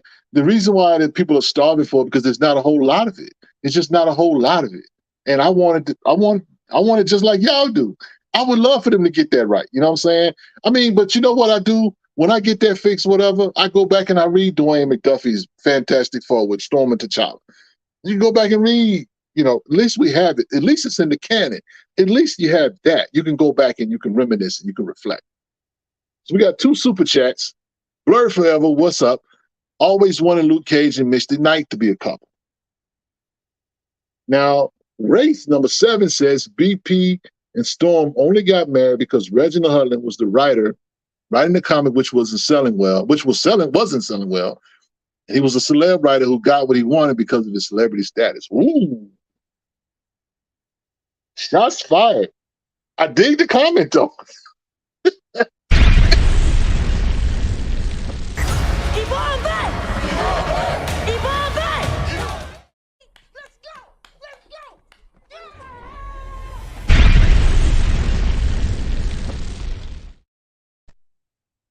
Yeah. Man, look, that's a comment there. Rafe, you coming out Hollywood swinging. There might be something to that comment, But Hudlin, for his credit, Hudlin is a guy that I respect. He will always have my respect for a number of reasons, as in terms of being a writer, in terms of being responsible for a house party. The guy has my respect. Nico says, "What's up? This is Nico. First time in the chat." Thank you, Nico. Nico being with the stream. That's what's up. Thank you for coming, sir. Appreciate you. Hey, look, I'm not mad. I respect Cutler for doing what he did. He did something that no other writer did at the time. You know what I'm saying? I mean, I want T'Challa to be in a healthy relationship, period. Whether it's Storm or somebody else. Me personally, I would love for him to be with Storm, but if they got on and set him up with somebody else, I wouldn't be mad at that, to be honest with you. I would not be mad at that at all. I would want him to really find love and happiness. Look, Paul, stop, okay? My man's he threw down the gauntlet. Pericles says, I hear the same thing from X-fans about Choro. It was forced. Marvel just put them together because they're black, and so on and forth. Ad infinitum, ad nauseum. I agree to a certain degree with that. But here's the thing. Who else would they were going to put him with? Who else? He was with Monica Lynn, right?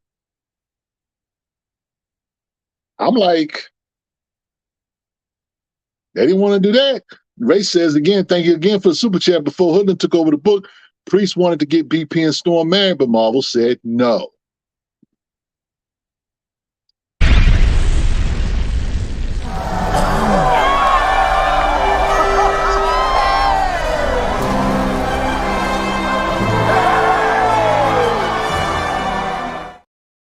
Now, Amir says, hold up. Do you think that's why Coates was able to get them back to get celebrity status? I mean, look, all of this stuff is subjective. I don't know why Marvel does what they do, except to say that it worked. It did work, if we can be honest. Seco says Hudlin's run was at 28K when Storm arrived. It stated that number after the marriage.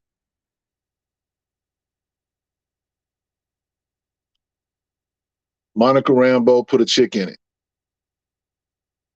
Frustrated says, why is not that same energy when those fanboys were pressed to have Superman back with Lois Lane after the new 52 put in with Wonder Woman? I mean, to me, Superman being with Diana or Diana Prince or Wonder Woman is natural. I mean, I think that's a natural fit.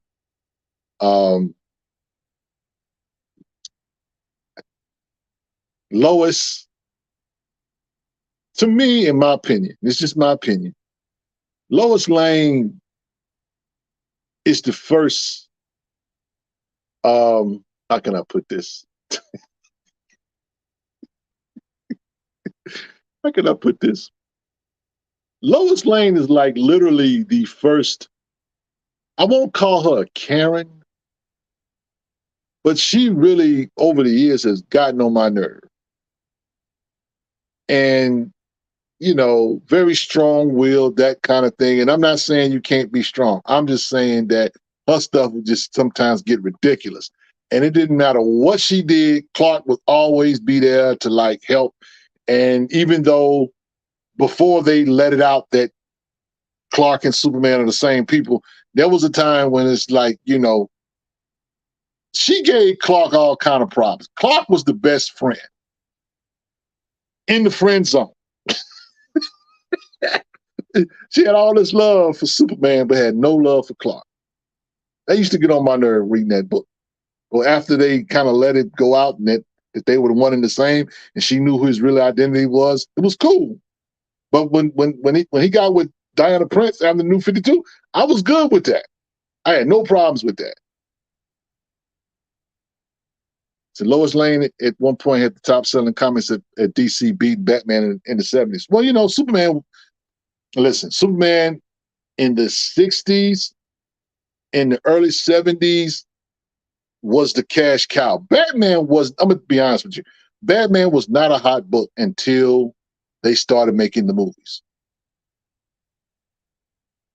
Batman had a cult following up until that point, but it wasn't until Tim Burton when they started doing the Batman movies, that Batman took off, really.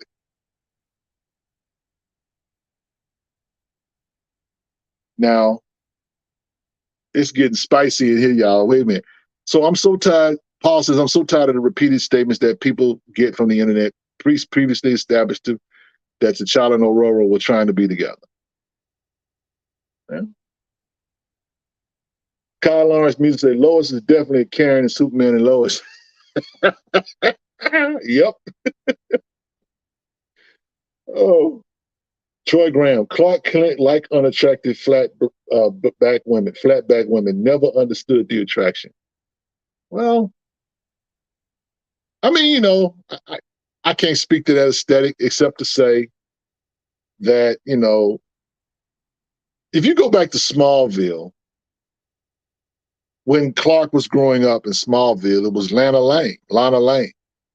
He leaves Smallville, Mid-America, goes to New York, Metropolis or whatever, and Lois Lane is literally kind of the first woman he really encounters, and he falls for her.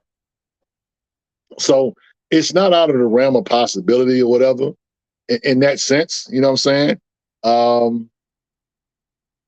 We get close to who we find we tend to find attractive who we close to, I'll say it like that, or who is in close proximity. Fan Collector says, wasn't Lois curiously pro-black in the 70s? Yeah, Lois Lane 106. I have that in my collection. A few of us have that in our collection. Where, you know, the fact I don't even want to talk about how problematic that book was. Because I'm like, what is Superman doing with a machine that turns white women black in the first? That's a problem all by itself. But yeah, that was a story. Now, Paul says people need to pick up and read Marvel Team Up #1, and that's what the you talking about the first meeting between Storm and T'Challa, right, Paul?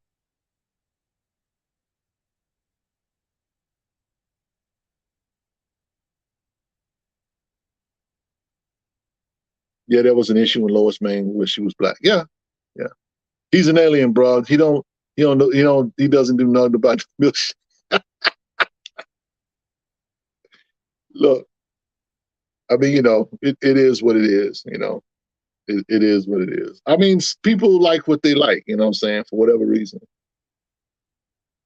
SR said, I'm not old, just an old soul that enjoys black love. Me too.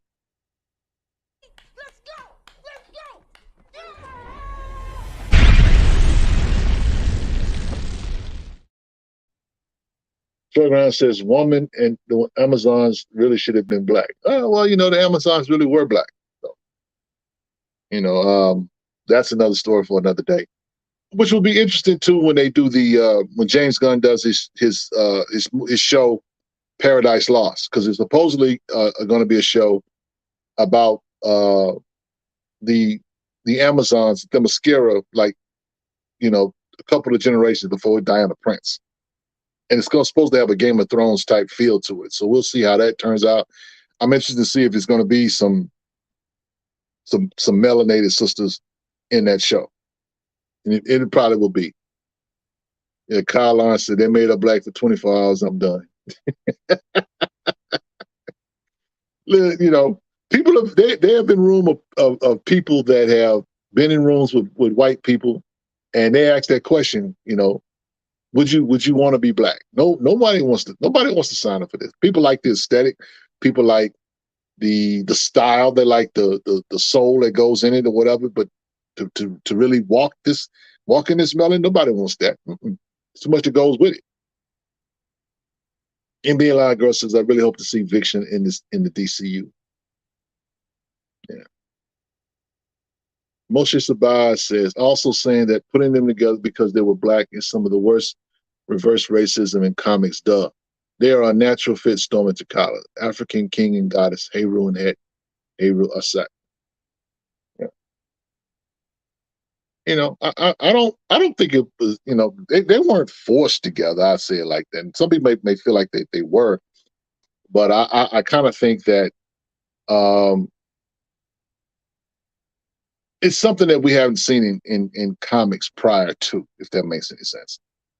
You know, the whole thing about the pantheon of gods and that kind of thing, because you see this kind of stuff, and if you go and read old Thor books, right, and you have a whole pantheon of the Norse gods, or if you read Hercules and you have the whole pantheon of Greek gods, but you never really had a pantheon of Egyptian gods, of Nubian gods, you know, I mean, you just don't really have that story. People are still trying to tell that story. And, you know, sometimes it works and sometimes it doesn't, because a lot of the information is just not known. Unless you study, unless you're willing to do the legwork that it takes to tell a story, like, you know, that's thorough, but that's believable, that is succinct, you're not going to have that. Paul says that breakup's the only thing that was forced. Well, let me ask you this, Paul. This was all the result initially from Avengers versus X-Men, right? Now, when Namor flooded Wakanda, he annulled the marriage, right? My question is, do you think that when they sat down to write this story, that was the objective? Because a lot of stuff went on in that story, but that was kind of the main fallout. Because what other than that has been the fallout from Avengers versus X-Men? That's the only thing I can think of. Is there something else that I'm not aware of? Brooklyn says, yeah. In Avengers versus X-Men, the politics behind the breakup had more to do with the fact that Marvel was having beef with 20th Century Fox over the X-Men. If that's what that was, then that's as petty as it gets. And that's why I'm black pill when it comes to this stuff. Because if that's all that took to make that happen, that's terrible. 1 in 100 podcast says, I don't think anyone is saying Black Panther and Storm shouldn't be together. I think we really just want a long, ongoing story again. If Storm and T'Challa together, cool. If not, cool. I mean, look, I want it to happen. They tried it with Batman and Catwoman. It's not the same thing, but it's almost the same thing, meaning that they bring them together, they break them up, they bring them together, they break them up, they bring them together and break them up. I mean, you know, Bruce Wayne and Selena Kyle are going to be always quote unquote tied, but for whatever reason, they can't get it right. And it's always Bruce's fault. It's always Bruce's fault. But Kyle Lawrence Music says, T'Challa had no choice but to stand with Wakanda, and Ororo had no choice but to stand with the X-Men, especially during Avengers X. Not true, they were able to stand united during the Civil War. Well, man, podcast said, just make Black Panther great again. Put that on a t-shirt. Okay, Paul, we need to work on that. Yeah, we need to make Black Panther great again. Speaking of Black Panther great again, you know, Eve Ewing's run is coming to a close. We all know that, right? I know a lot of people thinking the run got canceled or whatever. I don't think it got canceled. I still stand on that square that I think that she just signed up for 2 arcs. I think that's what she signed up for. I don't think she signed up for anything more than that. I don't think that Marvel came to her and said, we want you to write an ongoing title and there's no end to it and that's it. I can't believe that they would just like blow it after that, because I don't think most people did not have any issues with this run. I know that there were issues in regarding him not being the king, but that wasn't her job. It wasn't her job to make him the king of Wakanda. She had to deal with the continuity that John Ridley set forth. Like John Ridley had to set forth what was put in place when Coates took over. So maybe Marvel 1999 we'll put them together again. Probably not. Yeah. Now, Carl Lawrence Music says they had no choice. They had to pick a side. Did you read AVX? Yeah. Don't pick that fight with Paul, Kyle, because we'll be here another hour. But I think that that situation is unfortunate. I think that and it makes sense when Paul brought up the situation with the 20th Century Fox and the Fox movies, because they sold them. They sold Fox those characters. So why would you beef with them like that and do that, an almost irreparable damage? In order for me, in my opinion, the only way that they're going to make this right, they're going to have to retcon some stuff. And I don't think they're going to do that. 1 in 100 podcasts, I think Marvel is testing writers, and the person that gets the job is the person that can sell Black Panther books. Brian Edward Hill writing this, and see, here's the thing too. Brian Edward Hill is doing a Black Panther book, and it's an alternative book, and it's a alternative book in an alternative universe. My question to the Black Panther fans out there, and I get it, you're going to bring up that it's an alternate universe. It's not the main canon. It's not the holy canon. Are you guys going to be good with this run? What if he brings them together? I don't know. I doubt it, but what if he does? Now, Frustrated hits us with a super chat. He says, come on, y'all. According to history, white people are from Africa. So why can't 2 Black characters be from Africa?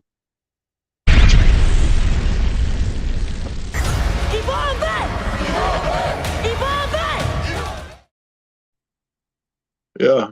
I mean, stranger things have happened. That's all I'm going to say. Y'all keep on buying these Marvel books. But while you're out there buying Marvel books, make sure you pre-order. Make sure you pre-order your books by the final cutoff date. Please subscribe. Get you a pull list. Whatever you choose to read. Read what you love. I am going to encourage you to do that first and foremost, whether it be TChalla, whether it be Storm, or whatever. Matter of fact, shout out to Storm in the Resurrection of Magneto book. The fanboys are mad about that. Have y'all heard about this? The fanboys are upset that a Magneto book or a title book, Resurrection of Magneto, doesn't have Magneto in it. And they're kind of triggered because Storm's the main character in the book. It is what it is. But I have to give salute to Mr. Ewing for doing a bang-up job handling Storm. He seems to be the only competent writer at Marvel to do justice by Storm. Him and Jonathan Hickman. But of course, they stopped Jonathan Hickman from giving Aurora babies. But now that we got this Marvel Voices book, which is a part of canon from what I understand, they got grandchildren. So if they got grandchildren, who are the children? With that said as well, we want you to think about going down to Virginia and going to Atlantic Comic Con 2024. Yours truly will be there. Many of the Black comic lords will be there too. Once you come down and meet us there, we're going to be, doing what we do, buying comics, hanging out with, our brothers out there on the East Coast. Gonna be having a good time. So we want you guys to think about it. That's actually in August. We're gonna have a dope time. Please, please, please come out there and join us. It's gonna be a blast, y'all. It's gonna be a blast. Jay asked a question before I get out of here. He says, do you think the BP story being similar to Doom will be an interesting route? I think it will be interesting, but the problem is, and this is just me, how far you want to go with it. Because again,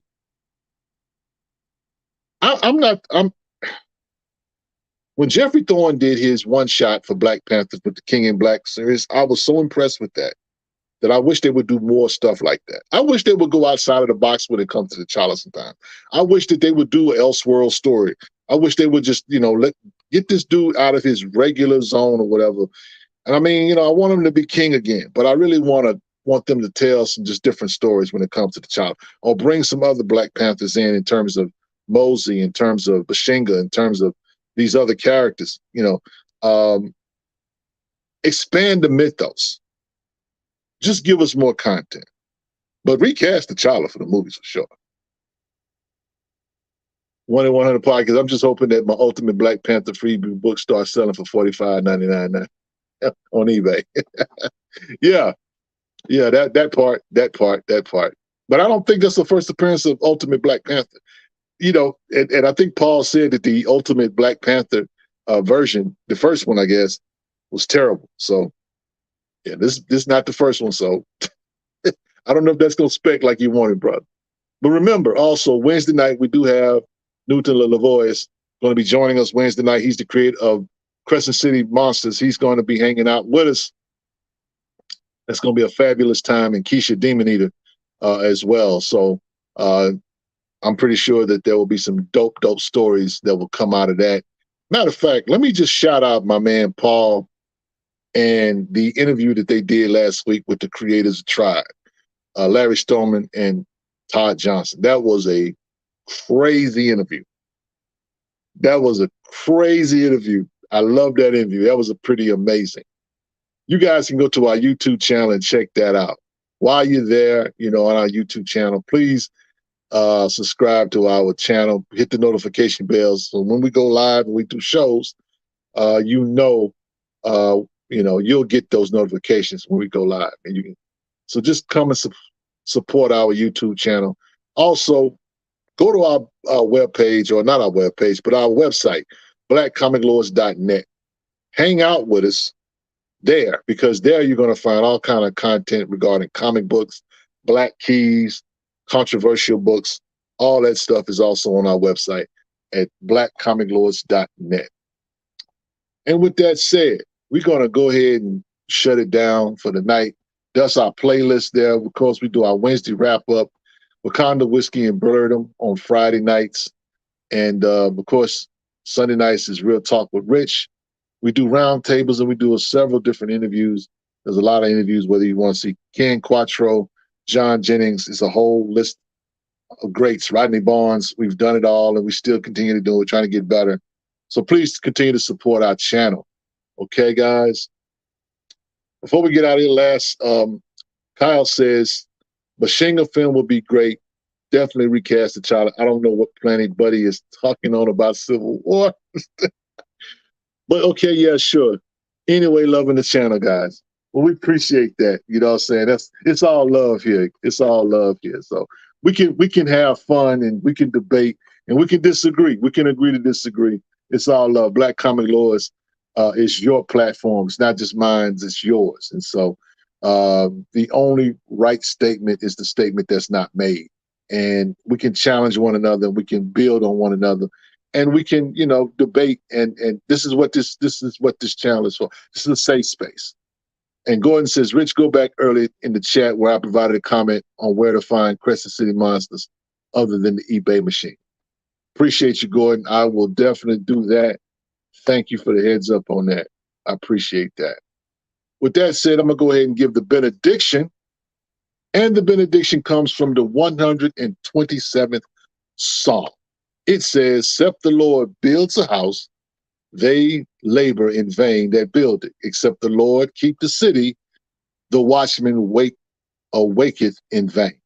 It is vain for you to rise up early, to sit up late, and eat the bread of sorrows, for no so giveth his beloved sleep. Lo, children are an heritage of the Lord, and the fruit of the womb is his reward. As arrows are in the hand of mighty men, so are the children of the youth. Happy is the man who hath his quiver full of them. They shall not be ashamed. They shall speak with enemies in the gate. In other words, love your children, because the Lord has blessed you abundantly. From the stronghold that is Black Comic Lords and Black Superheroes Forever, it's your boy Rich. And till next time, remember, next week is Super Bowl Sunday. We will not be here. We're going to be enjoying the game. So please have fun, watch the game. We're going to talk about it when we come back week after next. And until then, take care of yourselves, love each other. We say peace, buy the books, read the comics. We out.